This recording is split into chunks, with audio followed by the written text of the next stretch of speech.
ఆదికాండము 18వ అధ్యాయము 17వ వచనం చదువుకుంటున్నాం.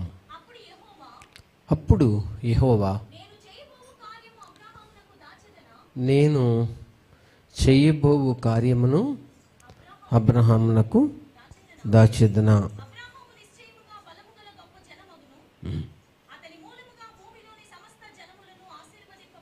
చాలు. నేను చేయబో కార్యము అబ్రహామునకు దాచెదనా. దేవుడు చేసే కార్యము అబ్రహాముకు దాస్తానని చెప్పారా? దాయను అని చెప్పారు. దేవుడు కార్యం చేసే దేవుడు. ప్రతి ఒక్కరి జీవితంలో దేవుడు గొప్ప కార్యములు చేయగలరు. యెహోవా క్రియలు గొప్పవి. దేవుడు కార్యము చేయగా దాన్ని ఆపగలవారు ఎవరైనా ఉన్నారా? ఎవరూ లేరు. మోషే, ఇశ్రాయేలులందరూ కూడా ఎర్ర సముద్రానికి సమీపించారు. వెనుక ఐగుప్తీయులు వచ్చుట చూస్తున్నారు. ఇప్పుడు ఐగుప్తీయులకి ఎర్ర సముద్రానికి మధ్య కలవరపడుతున్నారు. ఇప్పుడు ఇలాంటి సమయాల్లో దేవుడే కార్యము చేయాలి. దేవుడే కార్యం చేయాలి. అక్కడ మోషే ఏమి చేయటానికి అవ్వదు, అహరోను ఏం చేయడానికి అవ్వదు, ఇశ్రాయేలీలు పెద్దలు ఏం చేయడానికి కూడా అవ్వదు. ఒక రకంగా మనుషులు అనేవారు అక్కడ ఏమీ చేయలేరు. ఇప్పుడు దేవుడే ఒక కార్యం చేయాలి. ఎర్ర సముద్రం పాయలు అవుతుంది అని మోషేకి ఎప్పుడూ ఊహించలా. అహరోను కానీ ఇశ్రాయేలు కానీ ఎప్పుడు ఊహించలా. మేము ఎర్ర సముద్రము దాటి వెళతాము, పాయలవుతుంది, ఆరిన నేలను దాటి వెళతాము అని చెప్పి వారు ఎప్పుడు తలంచలా. చూసారా, దేవుడు నూతన కార్యమును చేసి తన బిడ్డలైన వారికి చూపించారు. అందుకని నేను చెయ్యబో కార్యము, దేవుడు చేయబోయే కార్యము మనుషులకు అసలు అది అందదు. దేవుడు ఏం చేస్తారో మన జీవితంలో, ఎలాంటి అద్భుతమును చేస్తారో, ఎలాంటి ఆశ్చర్యమైనటువంటి కార్యం చేస్తారో మనం ఎరుగము, మనకు తెలియదు కూడా. ఇశ్రాయేలీయులు ఐగుప్తు దేశం నుంచి బయలుదేరేటప్పుడు ఎర్ర సముద్రం పాయలవుద్ది, మేము ఆరిన నెలను నడుస్తామని చెప్పి ఎప్పుడైనా అనుకున్నారా? అది జరగలా, అనుకోలా. కానీ మోషే అనుకోలేదు, అహరోను అనుకోలేదు, ఎవరు అనుకోలే. కానీ వారు అనుకున్నది దేవుడు అక్కడ అద్భుతము చేశారు. దేవుడు చేసే కార్యము అలా ఉంటుంది. ఎంత గొప్ప కార్యం చేసినారు. ఈ రోజుకి ఇది నిజమా?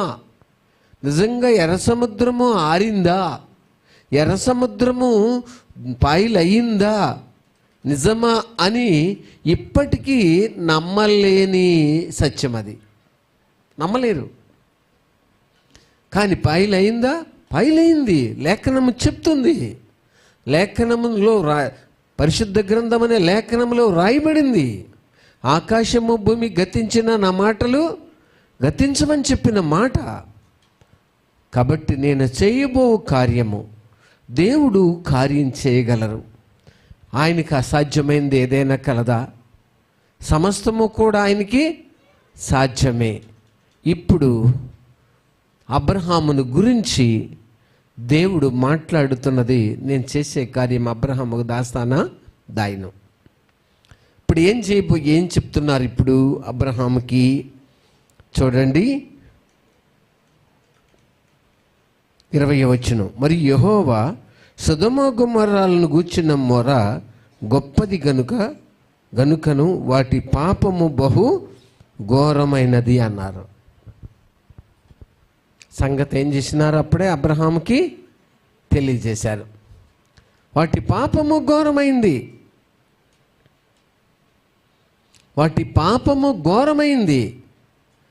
ఈ రోజున పాప భీతి అనేది లేదు.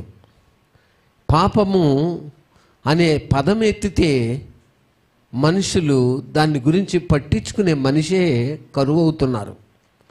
పాపం ఏమిటి? ఇష్టం వచ్చినట్టు జీవించవచ్చు, ఇష్టం వచ్చినట్టు మనుషులు నడుచుకోవచ్చు, ఏదైనా చేయవచ్చు, ఎక్కడికైనా పోవచ్చు అనే ఒక మనస్సు మనుషుల్ని ఏలుతుంది.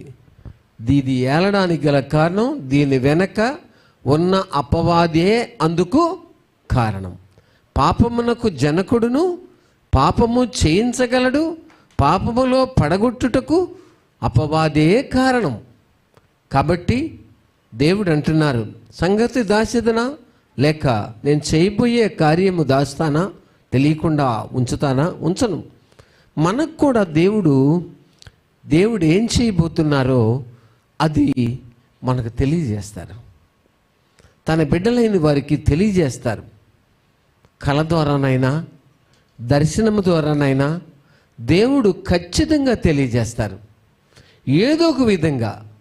ఎందుకంటే ఆనాడు అబ్రహాముకు తెలియజేసిన దేవుడు ఈ రోజున మన నిమిత్తము మనకు తెలియజేస్తారు, మన కుటుంబం నిమిత్తం మనకు తెలియజేస్తారు, మన బిడ్డల విషయమై మనకు తెలియజేస్తారు. అందుకని దేవుడు కార్యం చేయగలరు. దేవుడు చేసే కార్యమును దాచిపెట్టే దేవుడు కాదు, తెలియజేస్తారు. ఆయన దాచిపెట్టి ఏదో చేసేసాను అని చెప్పేది కాదు అక్కడ. కాబట్టి సొదొమ గొమొర్రా యొక్క పాపము బహు ఘోరమైంది అన్నారు. ఎంత ఘోరమైంది? బహు ఘోరం. ఏమంటున్నారు? బహు భారమైనది. వాటి పాపము బహు భారమైనది కనుకను నేను దిగిపోయి నా యొద్దకు వచ్చిన ఆ మొరసొప్పుననే వారు సంపూర్ణము చేసిరో లేదో చూసేదను. ఎవరు మొరపెట్టారు? సొదొమ గొమొర్రా అనే ఆ పట్టణమే దేవునికి ఏం చేసింది? మొరపెట్టింది. అయ్యా, మీరు సృష్టించిన ఈ ప్రజలు ఇదిగో సొదొమ గొమొర్రా అనే పేరు నామకరణం చేసిన ఈ పట్టణములో ఉన్నారు. వీరు పాపము బహు ఘోరమైనది కాబట్టి ఒక్కసారి దర్శించమని ఎంతో కాలం నుంచి ఆ పట్టణం ఏం చేస్తుంది? దేవునికి మొరపెడుతుంది. మన భారతదేశము కూడా దేవునికి మొరపెడుతూ ఉండవచ్చు, అమెరికా దేశము కూడా దేవునికి మొరపెడుతూ ఉండవచ్చు, ఆస్ట్రేలియా దేశము కూడా దేవునికి మొరపెడుతూ ఉండవచ్చు. ప్రతి పట్టణము ప్రతి దేశము కూడా దేవునికి మొరపెడుతూ ఉండవచ్చు. ఎందుకంటే అయ్యా, మీరు సృష్టించిన ఈ ప్రజలు చెడిపోయారు, మీరు సృష్టించిన ఈ భూమి మీద ఈ ప్రజలు పాపము బహు భారమైనది, బహు ఘోరమైనది అని చెప్పి దేవునికి మొరపెడుతూ ఉండవచ్చు. ఆకాశమా ఆలకించుము, భూమి చెవియొగ్గుము. నేను పిల్లలను పెంచి గొప్పవారినిగా చేసేదని కానీ వారు నా మీద తిరగబడి ఉన్నారని చెప్పినారు. కాబట్టి ఇప్పుడు పట్టణము మొరపెట్టింది అంటున్నారు. కానీ నేను దిగిపోయి అది నిజంగా అది మొరపెట్టినట్టుగా సంపూర్ణమైందో లేదో దిగిపోయి చూస్తాను అని చెప్పారు దేవుడు. అయితే ఏం జరుగుతుంది? 23వ వచనం. అప్పుడు అబ్రహాము సమీపించి ఇట్లనెను, దుష్టులతో కూడా నీతిమంతులను నాశనము చేయుదువా? ఒకవేళ 50 మంది నీతిమంతులుంటే నీతిమంతులను బట్టి ఆ స్థలమును నాశనము చేయక కాయవా? చాలు. ఇప్పుడు అబ్రహాము గారికి ఏమొచ్చింది? ఆ పట్టణం నిమిత్తమై భారం వచ్చింది. నాశనం చేస్తానికి దిగి వచ్చానని దేవుడు చెప్తుంటే, ఆ పట్టణము పాపము బహు భారమైనది అని దేవుడు చెప్తుంటే, ఆ పట్టణాన్ని కాయము అని చెప్పి అబ్రహాము మొరపెడుతున్నారు. భారము ప్రియులారా, కొన్నిసార్లు కీడుతో కూడిన కలలు రావచ్చు, భయమును కల్పించే కలలు రావచ్చు. కొన్నిసార్లు అసలు ఆ కళను వివరిస్తేనే భయం వేసే కళలు రావచ్చు. అయితే దాని గురించి మనం భారము కలిగి దేవుని సన్నిధిలో మొరపెట్టే మనస్సు, భారము, ప్రార్థన మనకెంతో అవసరమై ఉన్నది.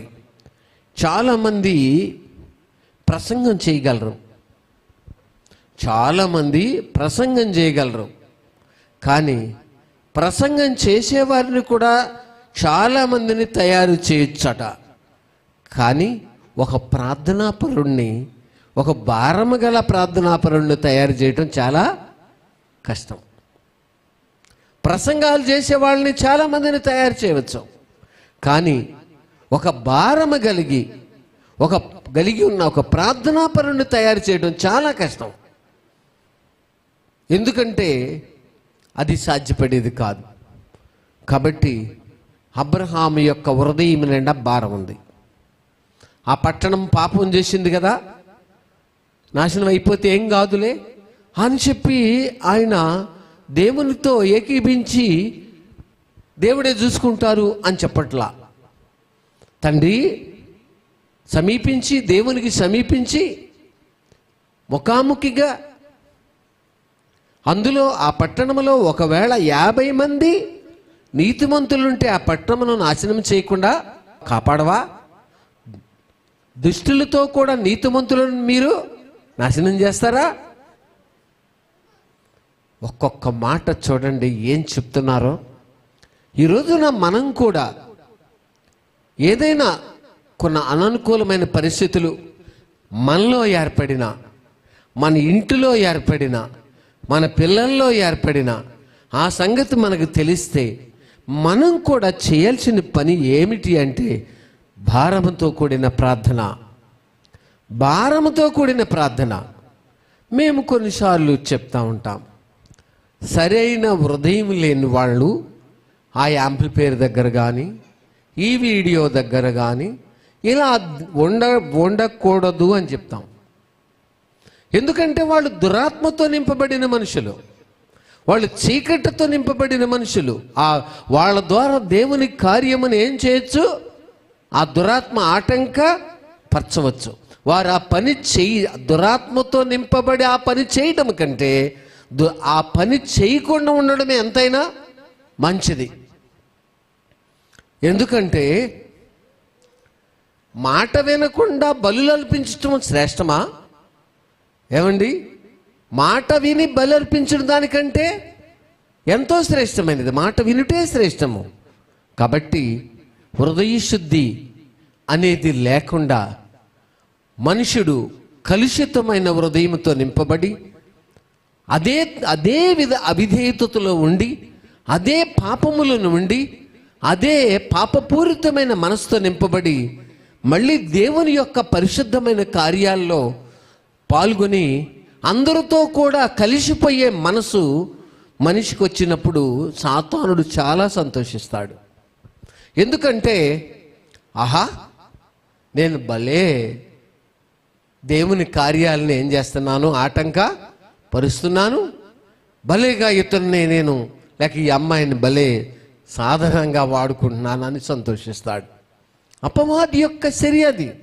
అందుకనే దేవుని దగ్గరకు వచ్చి దేవుని కార్యాలు చేయాలనుకున్నప్పుడు మోకరించి, ప్రభా ఈ కార్యం చేయడానికి నేను యోగ్యుణ్ణి కాదు, యోగ్యురాలని కాదు, ఈ పని చేయడానికి, ఈ పరిచర్య చేయడానికి నేను యోగ్యుణ్ణి, యోగ్యురాలని కాదు తండ్రి, నన్ను క్షమించండి. నాలో ఏదైనా లోపమున్నా, దోషమున్నా, అవిధేయతున్నా, అహంభావమున్నా, అక్రమమున్నా, వేషధారణున్నా, తిరుగుబాటు స్వభావమున్నా, వ్యతిరేకమైన మనసున్నా నన్ను క్షమించండి. అది క్షమించబడే వరకు నేను ప్రార్థన చేసుకుంటాను తండ్రి అనే భారము ఎంతో అవసరం. దానిని బట్టి నా హృదయంలో ఆ చెడ్డదైన స్వభావాన్ని బట్టి మీ ఘనమైన కార్యములకు నన్ను దూరము చేయవద్దు. మీ ఘనమైన కార్యములు చేయడానికి నన్నును వాడండి, ఆ చెడుతనము నాలో నుంచి తీసివేయండి అనేలాగా ప్రార్థన చేసుకోవాలి. అంతే తప్ప అవిధేయులుగా ఉన్న దేవుని కార్యాలు చేస్తుంటే ప్రజలందరి దృష్టిలో మనుషులు ఎలా ఉంటారు? అబ్బా, మేము కూడా భక్తి పరులాగా చలామణి అయిపోతున్నాం, పర్వాలేదు, అబ్బా ఎంత బాగుంది అనేలాగా సంతోషింపజేసేవాడు అపవాది. కానీ దేవుని వాక్యం ఏం చెబుతుంది? నీ గురించి నేను వినుచున్న ఈ మాట ఏమిటి? నీ గురించి నేను వినుచున్న ఈ మాట ఏంటి? దానికి తగినటువంటి పరిస్థితి ఎక్కడుంది? పరిష్కారం ఏది? చూసారా? అందుకనే హృదయము సరిగా లేనివారు పాట పాడటానికి కూడా అర్హులు కాదు. హృదయము సరిగా లేనప్పుడు ఒక యాంప్లిఫైయర్ పెట్టడానికి పనికిరారు, ఒక వాయిద్యం వాయించడానికి పనికిరారు, ఒక సాంగ్ పాడటానికి పనిచేయరు, లేకపోతే ఒక పరిచర్య మ్యాట్ వేయటానికి పనిచేయరు, ఒక మందిరం తొడవడానికి కూడా యోగ్యులు కాదు. ఎందుకని? వాళ్ళ హృదయ స్థితి సరిగా లేదు. అయితే దేవుడు అట్లా వదిలేయమంటున్నారా? అలాగే వదిలేసేయండి, మీరు అలాగే అదే అవిధేయతలు ఉండిపోండి అంటున్నారా? దేవుని వాక్యం ఏం చెబుతుంది? దుష్టులు మరణం నొందుడు చేత నాకేమాత్రమైనా సంతోషము కలుగునా, వారు తమ ప్రవర్తనను దిద్దుకుని బ్రతుకుటయే నాకు సంతోషము. దుష్టులు మరణము నొందుడు చేత దేవుడికి ఏమి లేదు, సంతోషము లేదు. మరి ఏం చేయాలి? తమ ప్రవర్తనను ఏం చేయాలట? దిద్దుకొని బ్రతుకుట. మన మనసును దిద్దుకోవాలా, మన ఆలోచనలు దిద్దుకోవాలా, మన యొక్క స్వభావాన్ని దిద్దుకోవాలా, మన నడవడికను దిద్దుకోవాలా, మన క్రియలను దిద్దుకోవాలా. మన బ్రతుకులో దిద్దుబాటు అనేది ప్రతి దినము మనకెంతో అవసరం. దిద్దుబాటు కావాలా? ఈరోజు కొంతమందికి దిద్దుబాటు అసహ్యకరంగా ఉంటుంది. నన్ను దిద్దొద్దు మమ్మీ, నా ప్రవర్తనను దిద్దొద్దు మమ్మీ, నా మాటలను దిద్దొద్దు డాడీ, నా ప్రవర్తనను దిద్దొద్దు డాడీ. తల్లిదండ్రులైన వారులారా, మా ప్రవర్తనను మీరు దిద్దొద్దు, మా ఇష్టం వచ్చినట్టు మమ్మల్ని బ్రతకనివ్వండి. ఓ భర్త, నా ప్రవర్తనను దిద్దొద్దు. ఓ భార్య, నా ప్రవర్తన దిద్దొద్దు. పరిశుద్ధాత్మ దేవుడా, నా ప్రవర్తన మా ప్రవర్తన దిద్దొద్దు, మేము ఇలాగే ఉంటాం అనే మనస్సు కొంతమందిలో పనిచేస్తుంది. కానీ దీనులైనటువంటి వారు, విధేయులైనటువంటి వారు, దేవుని చిత్తము నెరిగి అలాగూ చేసే మనస్సు కలిగిన వారు చేసేది ఏంటో తెలుసా అండి? ప్రభా, నన్ను దిద్దండి. ఇదిగో నాలో ఉన్న ఈ బలహీనత ఏమిటి? నన్ను దిద్దండి, నన్ను సరిచేయండి, నా బ్రతుకుని సరిచేయండి, నా స్వభావాన్ని సరిచేయండి, నాలో నా మాటల్లో సరిలేదు, మాటలను సరిచేయండి, నన్ను దిద్దండి అనేటువంటి ప్రార్థన హృదయములో నుండి వచ్చింది. అందుకనే దేవుని బిడ్డలారా, అబ్రహాము నిలబడి దేవునికి సమీపించి, దుష్టులతో కూడా నీతిమంతులను నాశనం చేయదువా? ఒకవేళ ఆ పట్టణంలో 50 మంది నీతిమంతులుంటే ఆ పట్టణమంతా ఖాయము, ఆ పట్టణమంతా మీరు కాయండి అంటున్నారు. 50 మంది నీతిమంతులుంటే మిగతా వాళ్ళందరూ 1,00,000 జనం ఉంటే, 50 మంది నీతిమంతులుంటే, ఒక 1,00,000 జనం పాపాత్ములయ్యి ఉంటే దేవుడు ఆ పట్టణాన్ని ఖాయమని భారంతో ప్రార్థన చేస్తున్నారు. చూసారా? అలాగే మనిషి జీవితంలో కొన్ని మంచి క్రియలు అంతరంగములో ఉంటాయి. మనం దేవుని విషయంలో, ప్రజల విషయంలో మనం కొన్ని మంచి క్రియలు చేసి నీతిని సంపాదించుకున్న వారు భూమి మీద ఉన్నారు. అయితే దాన్ని బట్టి ప్రభా, ఒక నీతి గల మనసు, ఒక నీతి గల ఆలోచన, ఒక నీతి కలిగిన ప్రవర్తన నాలో ఉంటే, నా మీద అపవాది వేసే పాపపూరితమైన బాణములను బట్టి నన్ను నశింప చేయకుండా కాయవా? నన్ను నశింప చేయకుండా కాయము. నేను చెయ్యునది అది సఫలమగునట్లు సహాయం చేయము. చూసారా? మనిషి జీవితంలో ఇది ఎంతో అవసరం. ప్రభా, నా కుటుంబాన్ని నాశనం చేయుదువా? మేము మీ కార్యములు చేయడంలో ముందున్న వారము కదా, మీ భక్తి చేయడంలో ముందున్న వారము కదా, మీ కొరకు నమ్మకంగా జీవిస్తున్న వారము కదా. ఈ కార్యము అనగా నీతిమంతుడు ఒక నీతి క్రియ ఉంటే మమ్మల్ని కాయవా, మా కుటుంబాన్ని కాయవా, మా బిడ్డల్ని కాయవా అని చెప్పి మొరపెట్టే మనస్సు భారము కలిగిన వారి మనస్సు. అలా మొరపెట్టలేని స్థితిలో, నోరు తెరవలేని స్థితిలో మనం ఉన్నాము అంటే మనం నశించుతున్న వారిని గూర్చిన చింత, నశించుతున్న వారిని గూర్చిన భారం, నశించిపోతున్న వారిని గూర్చినటువంటి ఆ బాధ మనలో రాలేదు అని అర్థము. కాబట్టి అబ్రహాము అలా లేరు. ఏం చేస్తున్నారు? దుష్టులతో కూడా నీతిమంతులను మీరు నాశనం చేస్తారా? అది మీకు దూరమగునుగాక. ఒకవేళ 50 మంది నీతిమంతులు ఆ పట్టణంలో ఉంటే ఆ 50 మందిని బట్టి ఆ పట్టణ ప్రజలను కాయవా?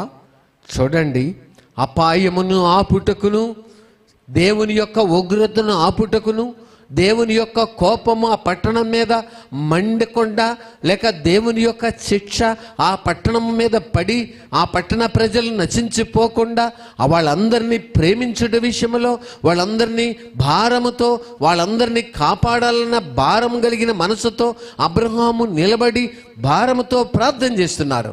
ఈ రోజున నశించిపోతున్న భర్తను చూసి, నశించిపోతున్న భార్యను చూసి, నశించిపోతున్న కుమారులను చూసి, నశించిపోతున్న బంధువులను చూసి విశ్వాసులైనటువంటి వారు భారముతో ప్రార్థన చేయలేకపోతున్నారు.